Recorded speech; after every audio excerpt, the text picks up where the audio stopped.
High students, welcome to the math lab. আজকে আমরা physical সায়েন্সের কিছু বিষয় নিয়ে আলোচনা করব, কারণ স্টুডেন্টরা প্রায়জনই রিকোয়েস্ট করছে যাতে করে ফিজিক্যাল সায়েন্স এবং বায়োলজিরও কিছু পোর্শন আমরা আলোচনা করি। সুতরাং আজকে আমরা ক্লাস 8-এর ফোর্স এবং প্রেসার নিয়ে আলোচনা করব। প্রথমেই আলোচনা করব যে ফোর্স কি। ফোর্স কি না, আমরা চারদিকে সচরাচর স্থির বস্তু দেখেছি, গতিশীল বস্তু দেখেছি, কোনো বস্তু স্থির এবং কোনো বস্তু গতিশীল। তো এখানে দেখো ছবিতে দেখতে পাচ্ছি যে এই বস্তুটিকে বল প্রয়োগের সাহায্যে স্থির বস্তুটাকে গতিশীল করা হয়েছে। অর্থাৎ বলটা কি? বল হচ্ছে যে কোনো একটা স্থির বস্তুকে যার প্রয়োগের দ্বারা গতিশীল করি, অথবা কোনো গতিশীল বস্তুকে যার প্রয়োগের দ্বারা স্থির করি, অথবা কোনো বস্তুর আকার বা আকৃতির পরিবর্তন করি যার সাহায্যে সেই বস্তুটাকে বলা হচ্ছে বল। অর্থাৎ যার দ্বারা আমরা বস্তুর আকার আকৃতি অথবা অবস্থার পরিবর্তন করছি, তার গতিশীল অবস্থা বা তার স্থির অবস্থার পরিবর্তন করছি, তাকে আমরা বলছি বল। তো প্রথম আমরা আজকে আলোচনা করে নিচ্ছি যে ফোর্সের মোটামুটি ব্যাপারটা কি জানতে পারলাম, যে ফোর্স কি, যার সাহায্যে বস্তুর গতিশীলতা বা অবস্থার পরিবর্তন করতে পারি, বা যার প্রয়োগের দ্বারা। তো ফোর্স কি আমরা জেনে নিলাম। এখন আমরা এর আগের ক্লাসে আমরা নিউটনের প্রথম সূত্র, দ্বিতীয় সূত্র এবং তৃতীয় সূত্র সম্বন্ধে জেনেছি। তো নিউটনের প্রথম সূত্র কি? নিউটনের প্রথম সূত্র কি না, নিউটনের প্রথম সূত্র থেকে আমরা কি জানতে পারি না, কোনো বস্তুর উপর বল কাজ করছে কিনা সেটা কিভাবে বুঝবো। কোনো বস্তুর উপর বল কাজ করছে কিনা সেটা জানার জন্য কি না, কোনো বস্তু স্থির আছে না গতিশীল আছে প্রথমে সেটা দেখব। অর্থাৎ বস্তুটা স্থির থেকে গতিশীল হচ্ছে কিনা, বা গতিশীল ছিল হঠাৎ করে স্থির হয়ে গেল কিনা, অথবা কি না হঠাৎ করে গতিশীল বস্তুর বেগ বেড়ে গেল কিনা, অর্থাৎ তার ত্বরণের সৃষ্টি হলো কিনা। তাহলে বুঝতে পারবো যে বস্তুর উপর বল ক্রিয়া করছে। কোনো কোনো ক্ষেত্রে আমরা দেখতে পারি যে বস্তুর উপরে কি হয়, বল প্রয়োগ করলেও কিন্তু বস্তু স্থির। কেন?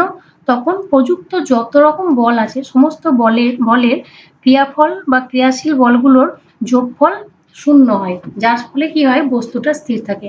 অর্থাৎ কোনো একটা বস্তুর উপর যখন অনেক বল কাজ করে, তো এই বলগুলোর যোগফল যখন 0 হবে তখন বস্তুটা কি থাকবে, স্থির থাকবে, তখন বস্তু স্থির থাকবে। এরপর আমরা চলে যাব নিউটনের দ্বিতীয় সূত্র। নিউটনের দ্বিতীয় সূত্র থেকে আমরা বলকে পরিমাপ করতে পারি। নিউটনের দ্বিতীয় সূত্র থেকে আমরা পাই যে কোনো বস্তুর উপর বল প্রয়োগ করা হলে বল যত জোরালো হবে, অর্থাৎ বলের পরিমাণ যত বেশি হবে, বস্তুর বেগের পরিবর্তনও তত বেশি হবে, অর্থাৎ বস্তুর ত্বরণ বেশি হবে। আমরা জানি ত্বরণ মানে হচ্ছে বেগের পরিবর্তন, হঠাৎ করে বস্তুর বেগ বেড়ে যাওয়া বা কমে যাওয়া। তো যখন কমে যায় সেটাকে আমরা মন্দন বলি, আর যখন বেড়ে যায় সেটাকে বলি ত্বরণ। তো বেগের পরিবর্তন কখন বেশি হবে, বলের পরিমাণ যত বেশি হবে, প্রযুক্ত বলের পরিমাণ যত বেশি হবে। তৃতীয় সূত্র থেকে কি পাই, নিউটনের তৃতীয় সূত্র থেকে পাই যে প্রত্যেকটা ক্রিয়ার সমান এবং বিপরীতমুখী প্রতিক্রিয়া আছে। অর্থাৎ ধরো কোনো একটা বস্তু আছে, কোনো একটা বস্তুর উপর তুমি যদি বল প্রয়োগ করো, বলকে ধরলাম আমি F, তাহলে ওই বস্তুটা তোমার উপরেও একটা সমান এবং বিপরীতমুখী প্রতিক্রিয়া দেবে তোমার প্রযুক্ত বলের সমান। অর্থাৎ তুমি যে বল প্রয়োগ করছো বস্তুর উপর, ঠিক সেই বলের সমপরিমাণ একটা বল তোমার দিকে ফিরিয়ে দেবে। এই ব্যাপারটাকে, তুমি যে বলটা প্রয়োগ করলে বস্তুর উপর যে বল তুমি দিচ্ছ, প্রথমে যে বল F1, সেটা হলো ক্রিয়া, একে আমরা বলবো ক্রিয়া, এবং যে বল তোমাকে বস্তু ফিরিয়ে দিচ্ছে তাকে বলা হবে প্রতিক্রিয়া। নিউটনের তৃতীয় সূত্র থেকে আমরা এটাই জানতে পারি। এখন আমরা আলোচনা করব যে বলকে কিভাবে পরিমাপ করব। বল তো আমরা বস্তুর উপর প্রয়োগ করছি, কিন্তু বলকে পরিমাপ কিভাবে করব, তাহলে সেটা জানার জন্য আমাদেরকে কিছু পদ্ধতির সাহায্য নিতে হবে।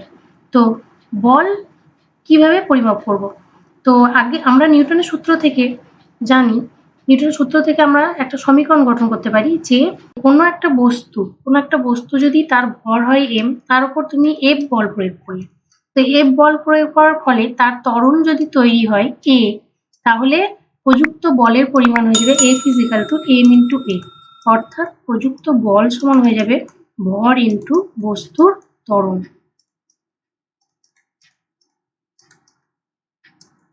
এই সূত্রটাকে তোমাদেরকে ভালোভাবে মনে রাখতে হবে যে বল = ভর ইন্টু বস্তুর ত্বরণ।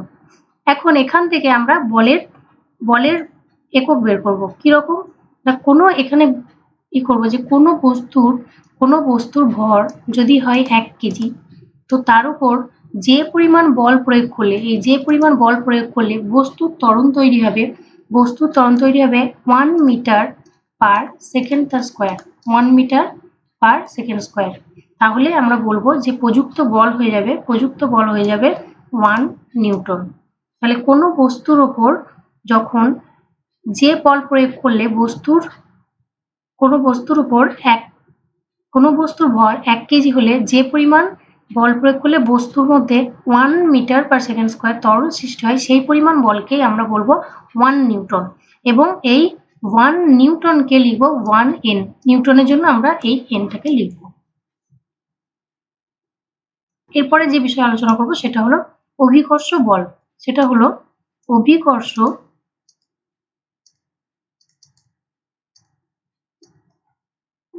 বল। তো অভিকর্ষ বল কিভাবে আমরা ডিফাইন করব?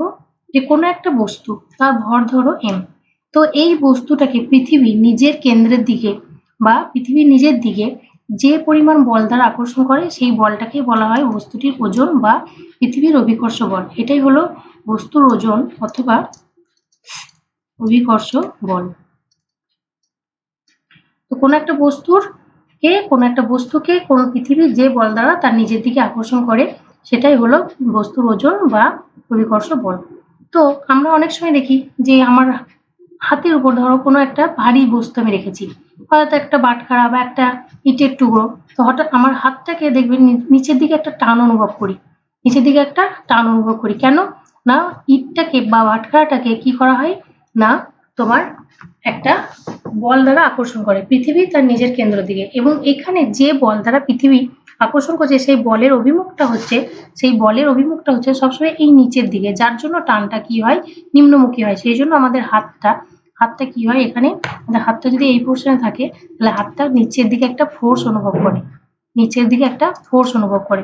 এই ফোর্সটাই হচ্ছে বস্তুর উপর পৃথিবীর অভিকর্ষ বল বা বলতে পারি বস্তুর ওজন। ধরো একটা বস্তু আমি তাকে হাতের উপর নিয়ে আসি, ধরো এটা হ্যান্ড, তো হাতের উপর বস্তু যখন রাখছি বস্তুর উপর আমি বলছি যে পৃথিবী বস্তুকে আকর্ষণ করছে, এখানে যে বলটা কাজ করছে সেটা হচ্ছে ওজন নিচের দিকে কাজ করছে বা অভিকর্ষ বলটা নিচের দিকে কাজ করছে। তাহলে বস্তুটা কেন গতিশীল হচ্ছে না? এর কারণ আমরা নিউটনের তৃতীয় সূত্র দ্বারা ব্যাখ্যা করতে পারবো। কি না, নিউটনের তৃতীয় সূত্র অনুযায়ী বস্তুর উপর যদি এই দিক বরাবর নিচের দিক বরাবর একটা বল কাজ করে তাহলে বস্তুর উপরেও হাত কি করবে, উপরের দিকে সম পরিমাণ একটা বলকে প্রয়োগ করবে। তাহলে বস্তুর উপর যদি একটা বল নিচের দিকে ক্রিয়া করে ওজনজনিত কারণে, তাহলে হাতও কি করবে, বস্তুকে একটা বল প্রয়োগ করবে উপর দিকে ঠিক সম পরিমাণ।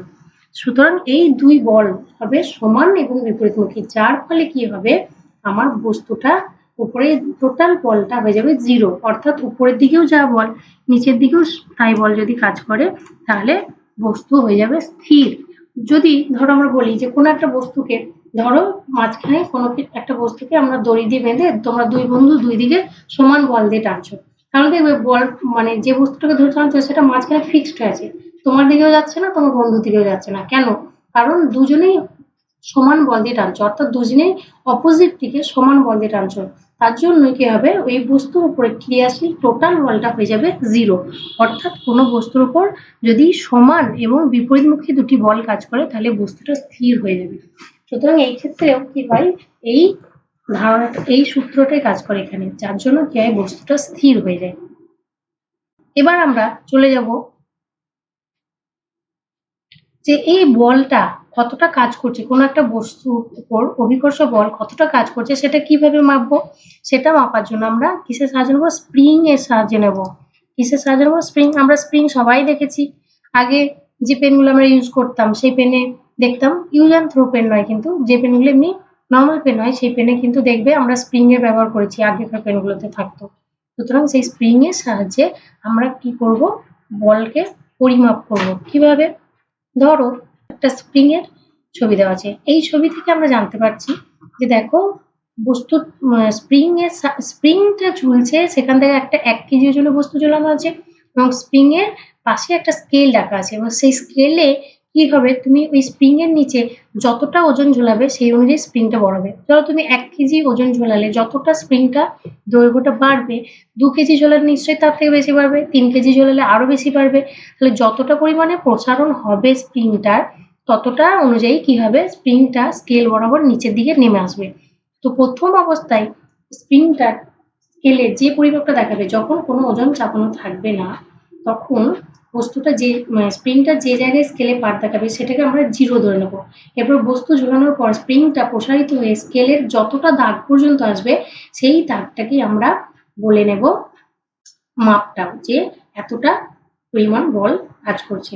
যেমন ধরো 1 কেজি যখন ওয়েটটা ঝোলাচ্ছ, তখন তোমার স্প্রিং এর একটা জায়গায় পার দেখালো। যখন 2 কেজি ঝোলাচ্ছ, স্প্রিং এর পারটা আরো নিচের দিকে নেমে আসবে, স্প্রিং এর পারটা আরো নিচের দিকে নেমে আসবে, অর্থাৎ স্কেল বরাবর আরো বেশি দেখাবে যখন 3 কেজি ঝোলাবে। তো ওই যতটা করে ওজন তুমি ওয়েট ঝোলাবে, স্প্রিংটা যতটা করে নেমে আসবে, সেটাই অ্যাকচুয়ালি বোঝাবে 2 কেজি, 3 কেজি, 1 কেজি এই ব্যাপারটা।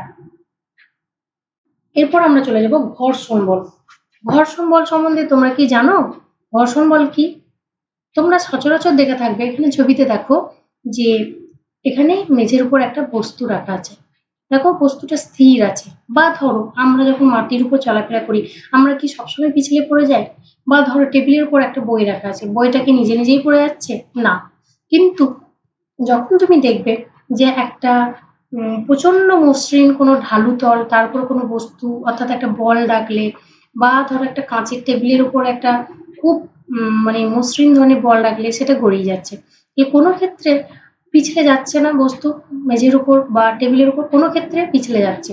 আমরা দেখবে প্রচন্ড স্লিপি মেঝের উপর পিছলে যায়, কিন্তু সচরাচর যখন এমনি নর্মাল মেঝের উপর চলাফেরা করি, তখন কি আমরা পিছলে পড়ে যাই? না। কেন? তো এই ব্যাপারটা থেকেই আমাদের ঘর্ষণের ধারণাটা আমরা তৈরি করতে পারবো। কিভাবে? না, যে যখন তুমি মেঝের উপর বা টেবিলের উপর কোনো বস্তুকে রেখেছো, তো এই বস্তু এবং টেবিল বা মেঝে যাই বলো, টেবিল এবং বস্তুর সংস্পর্শ তলে একটা বল কাজ করে। যে বলটা কি করে, বস্তুকে তার গতির বিরুদ্ধে বাধা দেয়। অর্থাৎ বস্তু যদি যেদিকে গতিশীল হতে চাইবে, তখন ঘর্ষণ বল ঠিক অপোজিট দিকে কাজ করে বস্তু গতিটাকে থামিয়ে দেওয়ার চেষ্টা করবে। তো যতক্ষণ ধরে বস্তুর গতিশীলতাটাকে ওই বলটা, বিপরীত দিকের বলটা থামিয়ে রাখতে পারবে, ততক্ষণ বস্তু স্থির থাকবে। অর্থাৎ এখানেই আমরা পেয়ে যাব ঘর্ষণের ধারণা। ঘর্ষণ, তাহলে এখানে ছবি দেখো, এই ছবিতে আমি দেখতে পাচ্ছি যে এখানে বস্তুটাকে টানা হচ্ছে, কিন্তু প্রথমেই দেখবে টেবিলের উপর কোনো একটা যে বস্তুটাকে টানা হচ্ছে স্প্রিং দিয়ে, দেখো প্রথমেই কিন্তু এটা সরছে না, অনেকটা বল প্রয়োগ করার পর আস্তে আস্তে সরছে। কেন? প্রথমেই বস্তুর উপরে বল প্রয়োগ করলে বস্তু এবং টেবিলের তলে, বস্তু সংস্পর্শ তল এবং টেবিলের সংস্পর্শ তলে একটা বল কাজ করছে। তুমি যে বল দিয়ে টানছো বস্তুটাকে, সেটা হচ্ছে বস্তুর গতির দিকের বল, মানে ওই দিকে গতিশীল হওয়ার চেষ্টা করছে বস্তু। ঠিক বস্তু এবং এই দিকে বস্তু গতিশীল হওয়ার চেষ্টা করছে। এইটা হচ্ছে গতির অভিমুখ, বস্তুর গতির অভিমুখ। ধরো এটা টেবিল, এর উপর ধরো বস্তুটা আছে।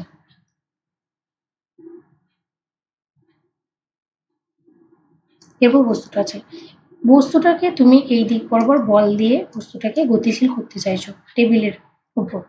তখন কি হবে, সঙ্গে সঙ্গে এই বস্তুর তল এবং এই টেবিলের তলের মধ্যে কি হবে, টেবিলের উপরের তল এবং বস্তুর নিচের তলের মধ্যে একটা বিপরীত দিকে বল কাজ করবে।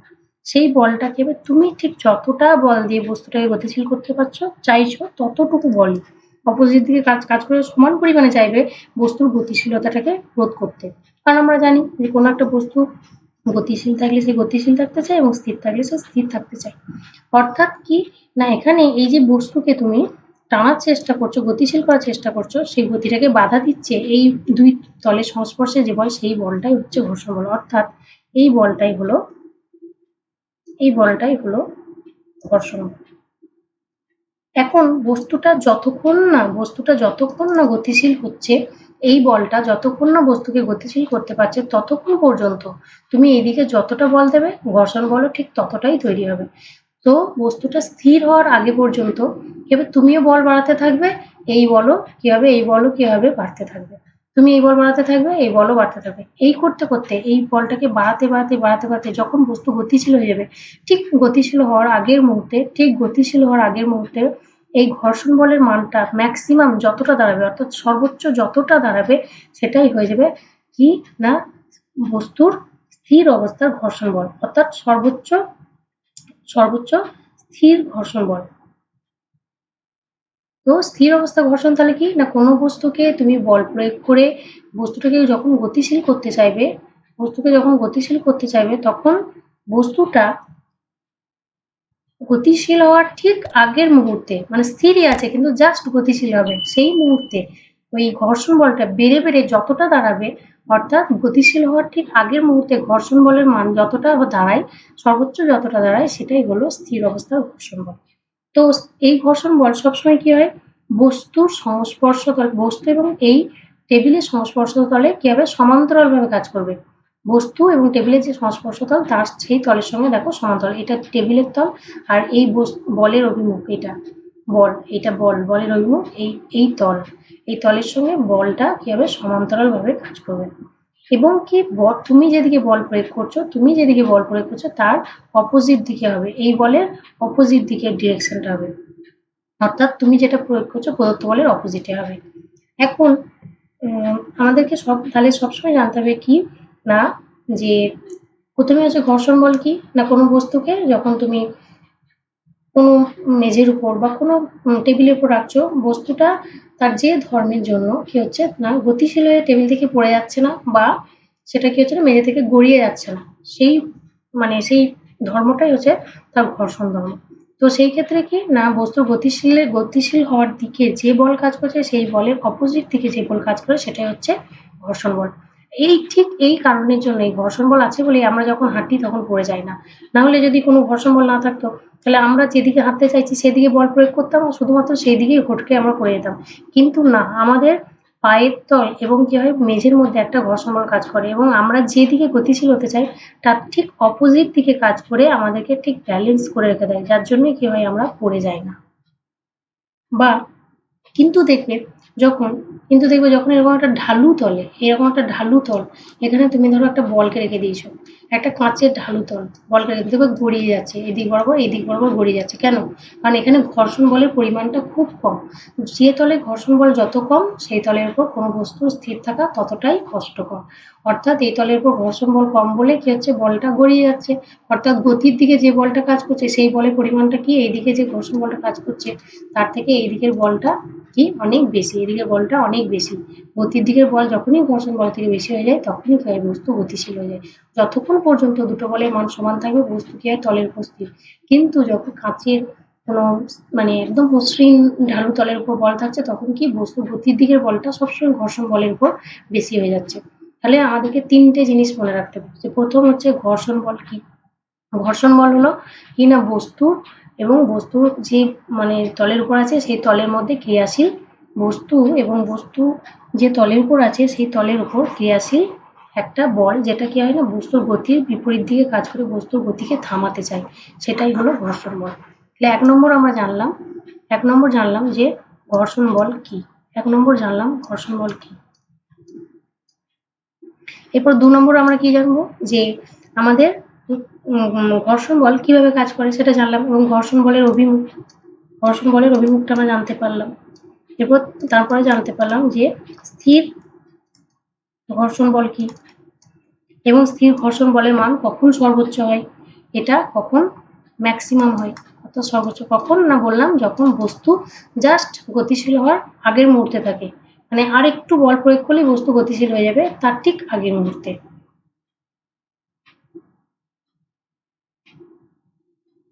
এখন যদি বলি যে একটা টেবিল, এই টেবিলের উপর ধরো একটা বস্তু আছে, সেই বস্তুটার ওজন 10 কেজি। এখানে আরেকটা টেবিলের উপর একটা বস্তু যা হচ্ছে 20 কেজি, আর আরেকটা বস্তু আছে যার ওজনটা হচ্ছে 30 কেজি। তাহলে তিনটে ক্ষেত্রে স্থির ঘর্ষণ বল কি সমান হবে নাকি আলাদা আলাদা? দেখো এইখানে যে বস্তুটা আছে তাকে যখন তুমি গতিশীল করতে চাইবে, একে যখন গতিশীল করতে চাইবে, তখন তোমাকে যে বল দিতে হবে তার থেকে নিশ্চয়ই পরের দুটোতে আরো বেশি বল দিতে হবে। তো যার ক্ষেত্রে তুমি যতটা বল প্রয়োগ করবে তার ক্ষেত্রে অপোজিট দিকে ঠিক ততটাই বল তৈরি হবে, ঘর্ষণ বল। তো 10 কেজির ক্ষেত্রে তোমাকে যে বলটা দিতে হবে নিশ্চয়ই 20 এবং 30 কেজির ক্ষেত্রে নিশ্চয়ই আরো বেশি দিতে হবে। তাহলে 10 কেজিতে তুমি ধরো 1 নিউটন যদি বল দাও, তাহলে এই অপোজিট দিকে বস্তুটা 1 নিউটন বল দেওয়ার ফলে যদি 1 নিউটন দেওয়ার পর্যন্ত স্থির থাকে, তার জাস্ট 1 নিউটনের বল মানে বল যেটা তার একটু বেশি বাড়ালেই যদি বস্তু গতিশীল হয়ে যায়, তাহলে 1 নিউটন বলটাও হয়ে যাবে এদিকে তোমার স্থির অবস্থার ঘর্ষণ বল, এদিকে স্থির অবস্থার ঘর্ষণ বল হয়ে যাবে। তো এখানে তাহলে ঘর্ষণ বল হয়ে গেল 1 নিউটন, কিন্তু এখানে ধরো 20 কেজি, আমি ধরে নিচ্ছি যে এখানে তোমার বস্তুটাকে গতিশীল করার ঠিক আগের মুহূর্ত পর্যন্ত 2 নিউটন বল দিতে হয়, তাহলে এখানেও স্থির অবস্থা ঘর্ষণ বল হয়ে যাবে 2 নিউটন, এবং এখানে ধরো 3 নিউটন দিতে হয় তোমাকে বলটা, 3 নিউটন বল দিতে হয়, সুতরাং এখানে তোমার বল দিতে হয় 3 নিউটন। এই ব্যাপারটাতে 3 নিউটন বল দিতে হয়, তাহলে ঘর্ষণ বলটা অপোজিট দিকে হয়ে যাবে কতটা, হয়ে যাবে ঠিক 3 নিউটন। সুতরাং আমরা বুঝতে পারছি যে বস্তুর ওজন যত বেশি হবে তার স্থির অবস্থার ঘর্ষণ বলও তত বেশি হবে। আশা করি এই পর্যন্ত যা বোঝালাম তোমাদের কনসেপ্ট ক্লিয়ার হয়েছে। এরপর পরের ভিডিওগুলোতে আমরা এই চ্যাপ্টারেরই বাকি অংশ অর্থাৎ ঘনত্ব, চাপ এগুলো আলোচনা করব। তো ততদিন তোমরা এগুলো দেখো এবং যার যা কোয়েরি আছে কমেন্ট বক্সে জানতে পারো, এবং তোমরা এই কনসেপ্টগুলো সবার নিজেদের বন্ধুদের মধ্যে শেয়ার করো এবং চ্যানেলটাকে সাবস্ক্রাইব করো, যাতে করে আমরাও মোটিভেটেড হই এবং তোমাদের জন্য পরবর্তী ভিডিওগুলো আনতে পারি। Bye students.